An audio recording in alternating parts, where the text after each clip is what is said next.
Israel అనే ఈ ఒక్క దేశానికి వ్యతిరేకంగా 57 ఇస్లామిక్ దేశాలు ఒక్కటయ్యాయి. తెల్ల దేశాలు ఎలాగైతే నాటో అనబడే ఒక మిలిటరీ సమూహాన్ని స్థాపించారో సేమ్ అటువంటి సమూహాన్ని ఇస్లామిక్ అండ్ అరబ్ దేశాలు స్థాపించాలి అని చూస్తున్నారు.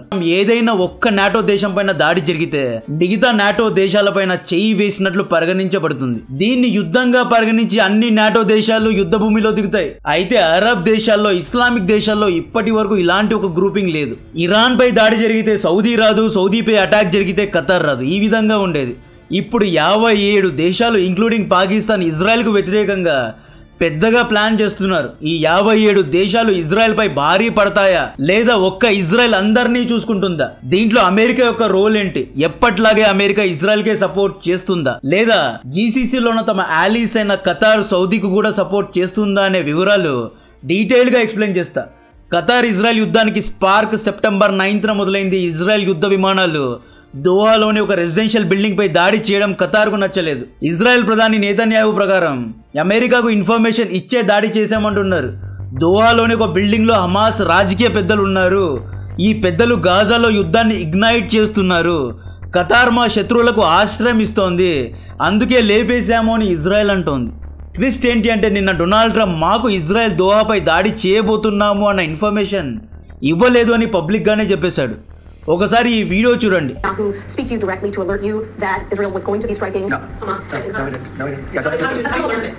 బేసికలీ ట్రంప్ దోహాపై దాడి చేయమని ఇజ్రాయెల్ కు గ్రీన్ సిగ్నల్ ఇచ్చాడు. అయితే ఖతార్ సీరియస్ అవ్వడం చూసి యూటర్న్ తీసుకున్నాడు, ట్యాకో అయ్యాడు అన్నమాట. లేదు దీనికి నాకు ఎటువంటి సంబంధం లేదు అంటున్నాడు. ఇప్పుడు ఖతార్ పై దాడి యొక్క బ్లేమ్ మొత్తాన్ని బెంజమిన్ నేతన్యాహు పైన వేశారు. డొనాల్డ్ ట్రంప్ సెప్టెంబర్ 7 రోజు హమాస్కు లాస్ట్ వార్నింగ్ ఇచ్చాడు. ఆ తర్వాతే ఇజ్రాయెల్ దోహాపై దాడి చేసింది. అయితే ఇస్లామిక్ దేశాల యూనిటీ చూసి ట్రంప్ వెనక్కి తగ్గుతున్నాడు.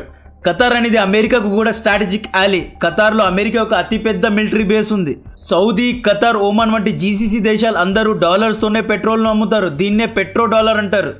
రేపు ఈ దేశాల్లో నో హబీబీ we don't want to sell oil in dollars అన్నాయి అనుకోండి, మిడిల్ ఈస్ట్లో అమెరికా తమ ఆధిపత్యాన్ని కోల్పోవడం ఖాయం. సెప్టెంబర్ 9 దాడి తర్వాత ఖతార్ ప్రధాని యుఎన్లో ఎమర్జెన్సీ మీటింగ్ పెట్టించాడు. ఇజ్రాయెల్ను అందరి చేత ఖండించాడు. ఇది టార్గెట్ పాయింట్. న్యూయార్క్ డిక్లరేషన్ చేయించారు. పాలస్తైన్ అనే ఒక దేశాన్ని గుర్తించారు. 140 దేశాలు ఇంక్లూడింగ్ ఇండియా 2 స్టేట్ సొల్యూషన్కు ఓటు వేయడం జరిగింది. జర్మనీ, ఫ్రాన్స్, యూకే నుండి ఇండియా, పాకిస్తాన్, చైనా వరకు, ఈజిప్ట్, లిబియా నుండి రష్యా, యుక్రెయిన్ వరకు అన్ని దేశాలు ఇజ్రాయెల్ ఇలా దోహాపై దాడి చేసి ఉండకూడదు అని ఖండించారు. నిన్న అరబ్ దేశాలు, ఇస్లామిక్ దేశాలు, ఓవైసీ దేశాలు అంటే ఆర్గనైజేషన్ ఆఫ్ ఇస్లామిక్ కోఆపరేషన్ దేశాలు దోహాలో మీటింగ్ పెట్టారు. Saudi, Kuwait, Egypt, Turkey, Pakistan, Malaysia, ప్రపంచ వ్యాప్తంగా ఉన్న అరబ్, ఇస్లామిక్ దేశాలన్నీ ఏకమయ్యాయి. వీళ్ళందరూ క్యుములేటివ్గా నాటో లాంటి ఒక గ్రూపింగ్ను స్థాపించాలి అని డిసైడ్ అయ్యారు. నిన్న అరబ్ ఇస్లామిక్ మీటింగ్లో ఇరాన్ కూడా పాలు పంచుకుంది. నిన్న ఇరాన్ మినిస్టర్ ఏమన్నాడు అంటే మేము ఫతే వంటి హైపర్సోనిక్ మిజైల్స్ను ఖతార్కు ఇస్తాము. ఖతార్లో అల్ ఉదైద్ ఎయిర్ బేస్ నుండి అమెరికన్ సైనికుల్ని పంపించేయండి. ఇరాన్ యొక్క సైన్య సిబ్బంది ఖతార్ యొక్క రక్షణను చూసుకుంటుంది. అమెరికా ప్లేస్లో ఇరాన్ ఉండి ఉంటే దోహాపై ఇలాంటి అటాక్ జరిగి ఉండనిచ్చే వాళ్ళమే కాదు అన్నట్లు ఇరాన్ అంటుంది. ఫస్ట్ టైం ఖతార్ ఎమీర్ మీటింగ్లో మాట్లాడారు. ఇజ్రాయెల్ దాక్కొని పిరికి పందెలాగా అటాక్ చేసింది. శాంతి చర్చలు ఇజ్రాయెల్కు ఇష్టం లేదు. ఇజ్రాయెల్కు వ్యతిరేకంగా అందరూ సంఘటితం అవ్వాలి. ఇది ఖతార్పై జరిగిన దాడి కాదు, మొత్తం అరబ్ దేశాలపై జరిగిన దాడి అన్నారు. ఈజిప్ట్ ప్రెసిడెంట్ ఎల్ సిసి 20,000 మంది సైనికుల్ని అరబ్ నాటో సమూహానికి ఇచ్చారు. పాకిస్తాన్ పీఎం షెహబాజ్ షరీఫ్ రంగంలో దిగి ఖతార్ కోసం మేమున్నాము అన్నాడు. సౌదీ క్రౌన్ ప్రిన్స్ ఎంబీఎస్ కూడా ఇదే అన్నారు. మలేషియన్ ప్రెసిడెంట్ అన్వర్ ఇబ్రాహీం అయితే మనం మాటల్లో, పేపర్స్లో దాడి చేయకుండా అసలైన దెబ్బ కొట్టాలి, దౌత్యపరంగా, ఆర్థికంగా ఇజ్రాయెల్ను దెబ్బతీయాలి, కైనెటిక్గా యుద్ధపరంగా యాక్షన్స్ తీసుకోవాలి అని చాలా గట్టిగా మాట్లాడాడు. న్యూయార్క్ డిక్లరేషన్లో హమాస్ లేని కొత్త పాలస్తీన్ దేశానికి అందరూ ఓట్స్ వేశారు. అయితే ఈ న్యూయార్క్ డిక్లరేషన్కు అమెరికా వ్యతిరేకించింది. అమెరికా పాలస్తీన్ అనే ఒక దేశాన్ని 2 స్టేట్ సొల్యూషన్ను రెఫ్యూజ్ చేసింది, వ్యతిరేకించింది. దోహాపై దాడి జరిగినా కూడా ఇజ్రాయెల్ వెనుక అమెరికానే ఉంది. అయితే ఇప్పటి వరకు ఏ ఒక్క అరబ్ నాయకులు, ముస్లిం నాయకులు, ఇస్లామిక్ నాయకులు అమెరికాను ఖండించకపోవడం ఆశ్చర్యానికి గురి చేస్తోంది. ఇన్ని మీటింగ్ చేశారు కదా, ఒక్కరైనా న్యూయార్క్ డిక్లరేషన్లో యుఎస్ఏ 2 స్టేట్ సొల్యూషన్ను వ్యతిరేకించడం కరెక్ట్ కాదు అని ఎవరైనా గట్టిగా మాట్లాడగలిగారా? లేదు. షెహబాజ్ షరీఫ్, ఎర్దోగాన్, పోర్టుగాల్ లాగా దోహాకు వెళ్లారు. ఎవడైనా దమ్ముంటే అమెరికాకు వ్యతిరేకంగా మాట్లాడగలిగారా? లేదు. నిన్న US secretary of state Marco Rubio ఇజ్రాయెల్కు వెళ్ళారండి. ఈరోజు ట్రంప్ హమాస్కు ఇంకొకసారి సీజ్ ఫైర్లో సైన్ చేయండి అన్నట్లు వార్నింగ్ చేశాడు. ఇక్కడ 2 పాయింట్స్ ఉన్నాయి. ఒకటి, ఇంత జరిగిన అమెరికా ఎందుకని ఇజ్రాయెల్కే సపోర్ట్ చేస్తోంది. 2, అరబ్ ఇస్లామిక్ దేశాలందరూ కలిసి నాటో లాంటి ఒక మిలిటరీ గ్రూప్ను స్థాపించగలరా? ఈ 2 పాయింట్స్లో అమెరికా పాత్ర అనేది కీలకమైనది. First point, why America still loves Israel అని. దీనికి సమాధానం, అమెరికాలో ఐపాక్ అనే ఒక లాబీ ఉందండి, America Israel public affairs committee. ఈ గ్రూప్లో 1 కాదు 2 కాదు 50 లక్షల మంది సభ్యులు ఉన్నారు. అమెరికా యొక్క మిలిటరీ పాలసీస్ను, ఫారెన్ పాలసీస్ను ఐపాకే డిసైడ్ చేస్తుంది. ఐపాక్లో అమెరికా యొక్క 25% బిలియనియర్స్ ఉన్నారు. అందరూ ఇజ్రాయెల్కే సపోర్ట్ చేస్తారు. ఈ మిడిల్ ఈస్ట్ చెస్ బోర్డ్ను F1.8 లెన్స్లో వైడర్గా చూశారు అనుకోండి, డొనాల్డ్ ట్రంప్ చెప్పినట్లు నేతన్యాహు వినడం లేదు, నేతన్యాహు చెప్పినట్లు డొనాల్డ్ ట్రంప్ వినడం లేదు. ఐపాక్ చెప్పినట్లే ఇద్దరు నాయకులు చేస్తున్నారు. ఐపాక్ గ్రాస్ రూట్ లెవెల్స్లో కార్యకర్తలు ఉన్నారు. పబ్లిక్ ఒపీనియన్ను ఐపాక్ చేంజ్ చేయగలదు. ఎన్నికల్లో ఫండింగ్ చేస్తారు.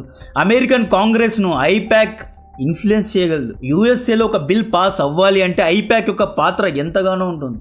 ఇజ్రాయెల్ను డొనాల్డ్ ట్రంప్ పనిష్ చేస్తే వచ్చే ఎన్నికల్లో ట్రంప్ ఓడిపోవడం ఖాయం. అంతేకాదు, రిపబ్లిక్ పార్టీ యొక్క పతనం మొదలవ్వడం ఖాయం. మిడిల్ ఈస్ట్లో ఇజ్రాయెల్ లాంటి మిత్రదేశం అమెరికాకు దొరకదు.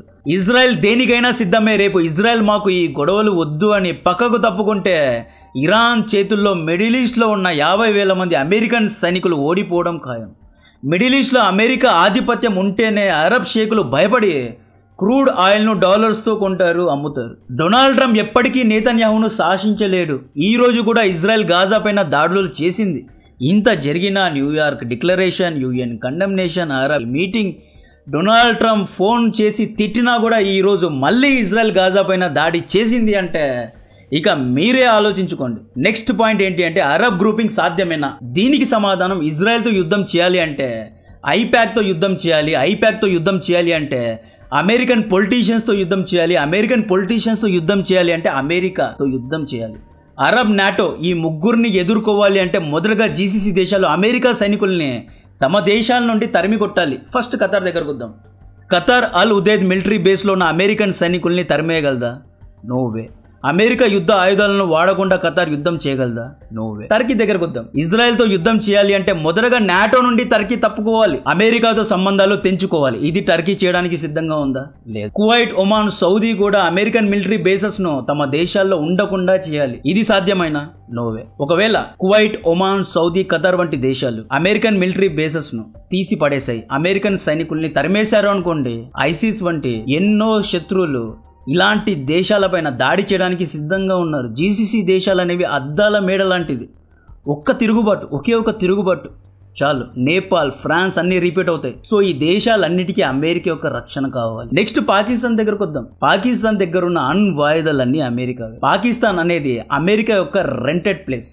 నూర్ఖాన్ ఎయిర్ బేస్ లో ఉన్న అణ్వాయుధాలన్నీ అమెరికా. పాకిస్తాన్ ఇజ్రాయెల్ పైన అణ్వాయుధ దాడి చేయాలి అంటే అమెరికన్ సిఏ ఏజెంట్స్ యొక్క పర్మిషన్ తీసుకోవాలి. షెబాజ్ షరీఫ్ ఇజ్రాయెల్తో యుద్ధం చేయాలి అంటే అమెరికా వరల్డ్ బ్యాంక్స్ నుండి అడుక్కోవడం ఫస్ట్ మానేయాలి. ఐఎంఎఫ్ నుండి డబ్బులు ఎత్తడం మానేయాలి. బికాస్ గ్లోబల్ ఫైనాన్షియల్ ఇన్స్టిట్యూషన్స్ ను శాసించేది యూదులే. బ్యాంకింగ్ అండ్ ఫైనాన్షియల్ సిస్టమ్ ను సృష్టించింది యూదులే. రాస్టెడ్ ఫ్యామిలీ గురించి ఆల్రెడీ మీకు ఎక్స్ప్లెయిన్ చేశాను. మొన్న ఆపరేషన్ సింధూర్ లో ఐఎంఎఫ్ $1 బిలియన్ లోన్ ను ప్రకటించింది కదా. ఆ లోన్ పేపర్స్ లో ఏదో ఒక పేపర్ లో ఒక యూదుడి సిగ్నేచర్ ఉండే ఉంటుంది. ఈజిప్ట్, జోర్డాన్ దగ్గరకు వస్తే, ఈజిప్ట్ అనే ఈ దేశం ప్రతి ఇయర్ అమెరికా నుండి మినిమం $1 బిలియన్ అప్పుగా డబ్బులు ఎత్తుతూ ఉంటుంది. పాకిస్తాన్, టర్కీ తర్వాత అడుక్కుతునే దేశం ఏదైనా ఉందా అంటే అది ఈజిప్ట్. ప్రతి ఇయర్ వీళ్ళకి డబ్బులు కావాలండి. ప్రతి ఇయర్ కావాలంటే మీరు అయినా రీసెర్చ్ చేసుకోండి. లాస్ట్ ఇయర్ కూడా $1.64 బిలియన్ అమెరికా ఈజిప్ట్కు ఇచ్చినట్లుంది. నెక్స్ట్ జోర్డాన్ దగ్గరకు వద్దాం. జోర్డాన్ కు రీసెంట్ గా అమెరికా $1 బిలియన్ ఇచ్చింది. జోర్డాన్ రాజు అబ్దుల్లా II గారు ఎవరు అనుకున్నారు? ఈయన హష్మిటీ ఫ్యామిలీకు చెందినవారు. ఈయన ముస్లిమ్స్ కి ఎంతో పవిత్రమైన ప్రాఫెట్ మొహమ్మద్ గారి 41st డిసెండెంట్. ఈయన మొహమ్మద్ గారి వంశం నుండి వస్తారు. జోర్డాన్ వంటి దేశాలు అమెరికా నుండి ఫస్ట్ డబ్బులు ఎత్తడం మానేసి ఆ తర్వాత ఇజ్రాయెల్ పైన దాడి చేయమనండి. అరబ్ ప్రపంచంలో ఇరాన్ తప్పితే మిగతా అన్ని దేశాలకు అమెరికా ఆర్థికంగా, రక్షణ పరంగా కావాలి. నాటో లాంటి సమూహం ఇప్పటికైతే సాధ్యం కాదు. ఆన్ గ్రౌండ్ లో ఇది ఎగ్జిక్యూట్ అవ్వడానికి చాలా సమయమే పట్టేలా ఉంది. బెంజమిన్ నేతన్యాహు రంగంలో దిగి ఖతార్ పై దాడిని జస్టిఫై చేశాడు. ఖతార్, చైనా వంటి దేశాలు అల్ జజీరా, టిక్ టాక్ వంటి మీడియంస్ ద్వారా యాంటీ ఇజ్రాయెల్ ప్రోపగండా చేస్తున్నారు. ఫేక్ ఫొటోస్ వీడియోస్తో ఏఐ ద్వారా చాట్ బాట్స్ ద్వారా యాంటీ ఇజ్రాయెల్ విషయాన్ని అందరిలో ఎక్కిస్తున్నారు అని నేతన్యాహు డైరెక్ట్గా చైనాను టార్గెట్ చేశాడు. హైపోథెటికల్లీ అరబ్ ఇస్లామిక్ దేశాలు మారిపోయి గట్టిగా నిలబడి అమెరికాతో సంబంధాలు తెంచుకున్నాయి అనుకోండి. అలా జరిగితే సున్నీ దేశాలకు మిలిటరీ సహాయం ఇరాన్ చేయాలి. ఇరాన్ దగ్గర హైపర్సోనిక్ మిజైల్స్ ఉన్నాయి, డ్రోన్స్ ఉన్నాయి, న్యూక్లియర్ ఫ్యూల్ ఉంది, all varieties of weapons Iran దగ్గర ఉన్నాయి. అయితే ఈ సున్నీ దేశాలు షియా మెజారిటీ ఉన్న ఇరాన్ కింద ఉండడానికి, ఇరాన్ యొక్క రక్షణను పొందడానికి ఇష్టపడతాయా? ఐడియాలజికలీ ఇది సాధ్యమేనా? అంత ఈజీ కాదు. జస్ట్ పబ్లిక్ను శాంతింపజేయడానికే వీళ్ళు మీటింగ్స్ మీద మీటింగ్స్ పెట్టి ఇజ్రాయెల్ను ఖండిస్తున్నారే తప్ప వీళ్ళు డైరెక్ట్గా ఎక్కడా కానీ మిలిటరీ పరంగా కైనెటిక్గా యాక్షన్ తీసుకుంటామని ఎక్కడా చెప్పలేదు. ఆపరేషన్ సింధూర్కు ముందు ఉగ్రవాద దాడి జరిగిన తర్వాత భారత్ ఏమని చెప్పింది? కైనెటిక్గా వి విల్ టేక్ యాక్షన్ అని చెప్పింది కదా. ఇటువంటి యాక్షన్ మేము తీసుకుంటాము అని ఇప్పటి వరకు ఖతార్ ఎమీర్ కానీ, ఎంబీఎస్ కానీ, కువైట్ ఒమాన్ ఎవరే కానీ చెప్పలేదు. బట్ మీ ఒపీనియన్ అనేది వెరీ ఇంపార్టెంట్. మీరేమనుకుంటున్నారు? అరబ్ నాటో స్టైల్లో ఇజ్రాయెల్ను పనిష్ చేయగలుగుతుందా? కామెంట్ చేయండి. కంటెంట్ నచ్చితే వీడియోను లైక్ చేయండి, ఛానల్ను సబ్స్క్రైబ్ చేసి అందరికీ షేర్ చేయండి. జై హింద్.